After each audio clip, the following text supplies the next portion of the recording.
Bien, pasemos entonces al texto de Bourdieu, que ustedes, como les decía, ya leyeron. Lo leímos más vinculado quizás a la idea de espacio social y clase social, que fue las cuestiones que trabajamos en la unidad 2. Allí ustedes van a ver en la página 25 que Bourdieu hace dos afirmaciones. Por un lado hay un momento en el que dice: lo que existe es un espacio social, un espacio de diferencias. Repito, página 25. Lo que existe es un espacio social, un espacio de diferencias. Y luego agrega, en la misma página: el espacio social es en efecto la realidad primera y última, puesto que sigue ordenando las representaciones que los agentes sociales pueden tener de él. Repito, el espacio social es en efecto la realidad primera y última, puesto que sigue ordenando las representaciones que los agentes sociales pueden tener de él. Es decir, que habíamos dicho que el espacio social, como lo entiende Bourdieu, es un conjunto de posiciones diferentes que se definen relacionalmente, ya por su proximidad, por su alejamiento o por su ordenamiento arriba o abajo o estar entre otras dos diferencias, pero eso es un espacio social, es un conjunto de posiciones diferentes que se ve muy bien en el gráfico de la página 17 que ustedes tienen de ese texto, ¿no?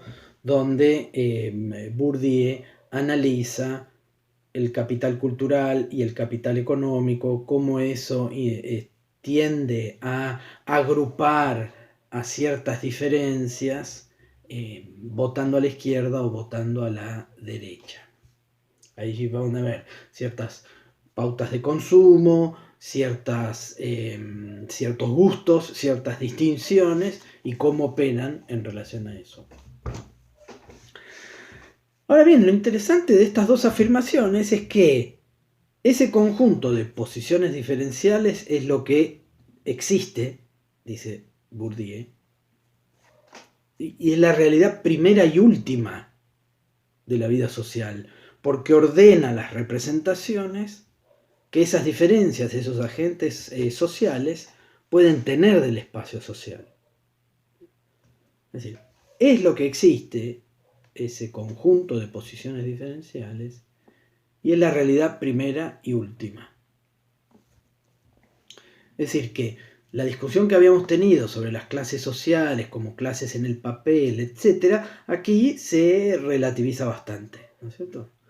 Lo que existe es un espacio social, más allá de la construcción que podamos hacer como cientistas sociales de dicho espacio. Entonces, y el lugar que ocupa cada una de esas posiciones diferenciadas en ese espacio social depende de la distribución estadística de capital, va a decir en la página 18 del texto, ¿no? Dependiendo la posesión o de qué capital dispongo, la distribución estadística de ese capital va a definir el lugar que ocupo en ese espacio social. Por eso, a mayor capital económico y mayor capital cultural, cierto lugar en ese gráfico, en ese espacio, ¿no? Si tomamos los catedráticos de enseñanza media, como señala Foucault en el texto que ustedes tienen para leer, en esa página 17, allí vemos, ¿no? Un grupo con mayor capital cultural y también con un capital económico bastante relativo, pero más grande que, más chico que el de los empresarios, pero más grande que el de peones agrarios, por ejemplo. Entonces, el lugar que ocupa cada diferencia depende de las distribuciones estadísticas del capital. Como ya dijimos, si lo que vamos a pensar en esta segunda parte de la clase es la noción de hábitus, no debemos olvidar que ese hábitus está muy vinculado al capital del que disponemos, al capital que poseemos. Ahora bien, la pregunta que nos queremos hacer en esta unidad es, ¿cuál es el nexo entre ese punto que ocupamos en el espacio social como sujetos y nuestra identidad? ¿Qué es lo que hace que yo, que ocupo un determinado punto en ese espacio social, tenga determinada identidad, tenga cierta representación de lo que es el mundo, etcétera? Yo podría pensar que estoy en un punto en ese espacio social, pero que ese punto que ocupo no se vincula necesariamente con ciertas decisiones que tomo, no se vincula con ciertos gustos que tengo, con ciertas elecciones que realizo. ¿Cuál es el nexo entre el lugar que ocupo en ese espacio social y lo que después sucede al momento que tengo que elegir una carrera universitaria, una pareja, un trabajo, una expectativa de lo que es la vida buena? Vamos a volver sobre eso. ¿Cuál es el nexo? Y ahí va la categoría de hábitus, va a ser central para entender ese vínculo y ese nexo entre posición social e identidad. Entonces, ¿qué es lo que une nuestro lugar en el espacio social con las decisiones que tomamos, las prácticas que llevamos adelante y los bienes que consumimos, para referirnos al texto de Bourdieu? Nos encontramos por un lado con ciertas estructuras objetivas, ciertas construcciones subjetivas. Bueno, ¿qué une todo? ¿Qué une todo eso? ¿No? ¿Qué une esas dos cuestiones?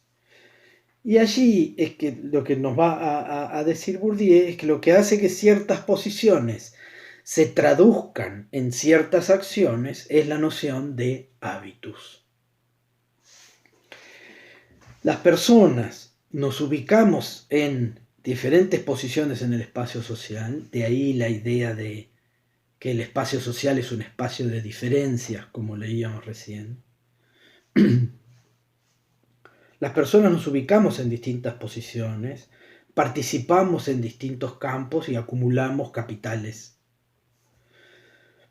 Al hacer eso, al ubicarnos en esas posiciones, eso que comienza en la familia y luego se va a ir extendiendo, aprendemos a actuar en el mundo, aprendemos a ver el mundo, a entenderlo. Y ese entendimiento del mundo y ese aprender a leer esa vida social, ese espacio en el que vivimos, lo vamos a llevar adelante a partir de ciertos criterios que se derivan de nuestra posición en el espacio social, ¿no? Es decir, de los principios generadores y unificadores, como va a decir la definición de hábitos que nos da Bourdieu en este texto, que esos principios unificadores y generadores que incorporamos en cada campo, ¿no? Esos principios nos van a permitir leer el mundo, nos van a decir qué está bien y qué está mal, qué debemos hacer y qué no, qué podemos esperar o qué no podemos esperar de nuestra vida. Entonces, esa definición de hábitos implica que es ese, y cito de la página 19 esta vez, es ese principio generador y unificador que retraduce las características intrínsecas y relacionales de una posición en un estilo de vida unitario, es decir, un conjunto unitario de elección de personas, de bienes y de prácticas. Cierro la cita. Entonces, un principio generador y unificador que retraduce aquello que implica estar en una determinada posición social en un estilo de vida unitario, en una identidad. Estos principios no es que los conocemos y reflexionamos y que el sujeto es como una tabula rasa, una página en blanco que se va llenando con esos principios, con esos hábitos, sino que esos hábitos se encarnan en el cuerpo, se hacen carne en el cuerpo, en gestos, movimientos, ciertas definiciones que tenemos de la vida que no sabemos de dónde las sacamos, ¿no? Ciertas conductas, modos de ver el mundo, de pensar el mundo, modos de hablar. Es decir, en esas cuestiones que aparecen como tan íntimas y tan mínimas, ahí se hace carne el hábitus, ahí se expresan esos hábitos que nos van a hacer vivir la vida que corresponde a ese punto que ocupamos en el espacio social. Entonces, es como si esos hábitos se nos metiesen en el cuerpo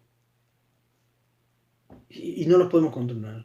La forma de cebar un mate, ¿no? La forma de hacer un asado, la forma de transmitir una receta de cocina entre miembros de una misma familia. Bueno, todos esos son hábitos que van a estar vinculados al ese punto que ocupamos en el espacio social. Entonces, al incorporar esos principios generadores y unificadores, generadores que supone que nos llevan a actuar, que generan acciones, y unificadores es que van a dar un sentido de unidad a esa vida que nosotros tenemos. Ahí es donde aprendemos a comportarnos, a relacionarnos, a leer el mundo, como decía hace un momento, a tener ciertas expectativas de lo que significa tener una vida buena y sobre cuáles son los medios para conseguir esa vida buena.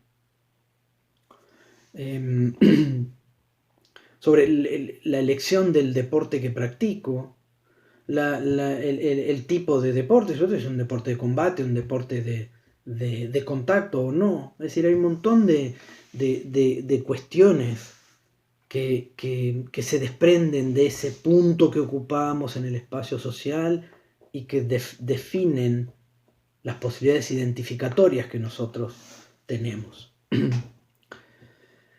Entonces, a cada clase, de esas clases de las que ya hablábamos la unidad anterior, recordemos la discusión sobre la clase social de la semana pasada, entonces a cada clase de posición en ese espacio le va a corresponder una clase de hábitus, ¿no?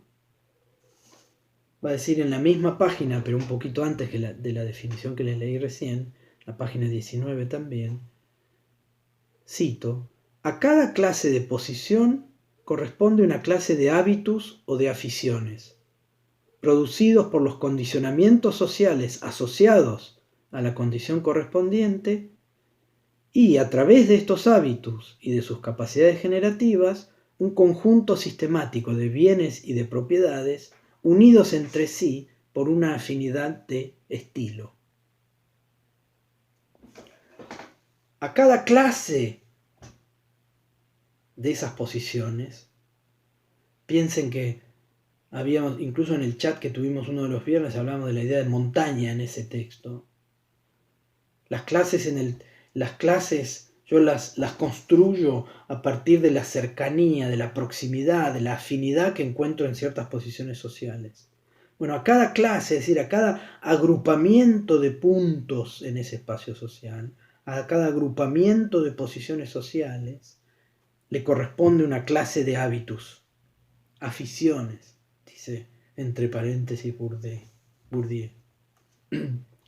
Ahora bien, ¿cómo se producen esa clase de hábitus y esas proximidades de las que hablábamos? Bueno, son producidos por los condicionamientos sociales asociados a la condición correspondiente. Es decir, hay ciertos condicionamientos sociales que hacen que yo me ubique en ese punto. No me ubique en ese punto porque quiero, porque racionalmente decido, en términos de costo-beneficio, ubicarme allí. Sino que son condicionamientos sociales los que me ubican en ese punto y los que me van a dar ciertos hábitos, que se van a hacer carne en ese cuerpo. Repito, gestos, etc. Que como tienen una capacidad generativa, se van a asociar a un conjunto de bienes que consumo, que compro, chocolate, dice por ahí, agua mineral, toco la guitarra, ¿no? Un conjunto sistemático de bienes y propiedades, como dice la definición, unidos entre sí por una afinidad de estilo. ¿Cuál es la afinidad que une el cicloturismo, como dice el gráfico, la montaña y el agua mineral? Bueno, ahí hay un estilo de vida unitario que hace al disfrute de un paisaje, al disfrute de la vida natural, al cuidado del ambiente. Por eso ando en bicicleta y no ando en un auto que contamina, ¿no? Y por eso disfruto la montaña. Es decir, hay un hábitus que da unidad a esas tres cosas, a esos tres bienes, a esos tres consumos, que si no, no tendrían nada en común. ¿Qué tiene en común la montaña con el agua mineral y una bicicleta? Nada. Sin embargo, esa proximidad que me permite ver el espacio social me habla de cierto hábitus que puede construir una clase, ¿no? De una persona interesada por la ecología, interesada por la vida al aire libre, interesada por la vida sana y el disfrute de ciertos bienes naturales que deberían ser compartidos como el paisaje. De este modo, como dice una autora que se llama Alicia Gutiérrez en un texto introductorio a Bourdieu, el hábitus es el principio elegido, el principio no elegido de todas las elecciones. Es el principio no elegido de todas las elecciones. Yo elijo la montaña, elijo la bicicleta, elijo el agua mineral, porque hay un principio que unifica esas tres cosas que si no, no tendrían nada en común. Ese principio es el hábitus, pero yo el hábitus no lo elijo. Lo que elegimos consumir, el curso de acción que decidamos, las prácticas de las que participamos, entonces eso está mediado por ese principio no elegido, semi-inconsciente o inconsciente directamente, que es el que me lleva a vivir mi vida de una manera determinada. Elegir la carrera universitaria que elijo, elegir una pareja, una ciudad, la escuela para mis hijos e hijas, etc. La música que escucho, la vida que llevo. Entonces por eso se habla de un estilo de vida unitario, ¿no? El hábitus unifica nuestra posición social con las decisiones que tomamos, ¿no? Aquello que, las prácticas, los bienes y las personas con las que nos relacionamos. Incluso aunque luego nosotros podamos llegar a percibir como si ese fuese nuestro destino natural, ¿no? O una fatalidad. No es un destino y una fatalidad, es un hábitus. Entonces, en esos hábitos es donde se podrá percibir cuánto hay de social en la identidad personal, ¿no? A través de ellos, lo social se hace cuerpo, se expresa en los gestos, en las disposiciones a actuar, en aquello que disfrutamos, pero también en el principio que nos permite pensar que disfrutamos o que lo hace disfrutable. Yo puedo disfrutar la vista de un paisaje solo si entiendo ese paisaje como algo disfrutable, natural. Yo puedo disfrutar una fría tarde tomando mate en una playa con 5 grados, pensando que ese paisaje y esa tranquilidad es algo para disfrutar. Y alguien puede venir y decirme, alguien que le gusta la vida nocturna, puede decirme, pero vos te estás muriendo de frío a las 2 de la tarde, solo en una playa húmeda y con viento. Bueno, ¿de dónde salen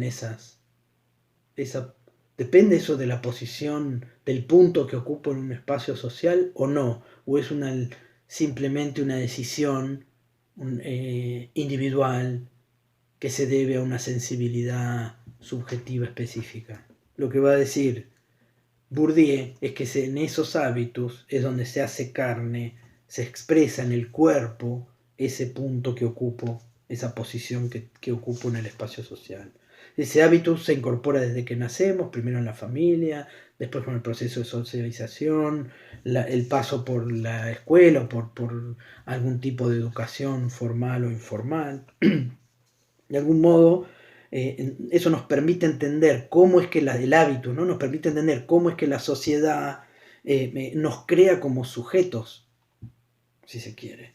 Nos provee un modo de vivir con los capitales que tenemos y nos proporciona el campo en el que se desenvuelve nuestra vida.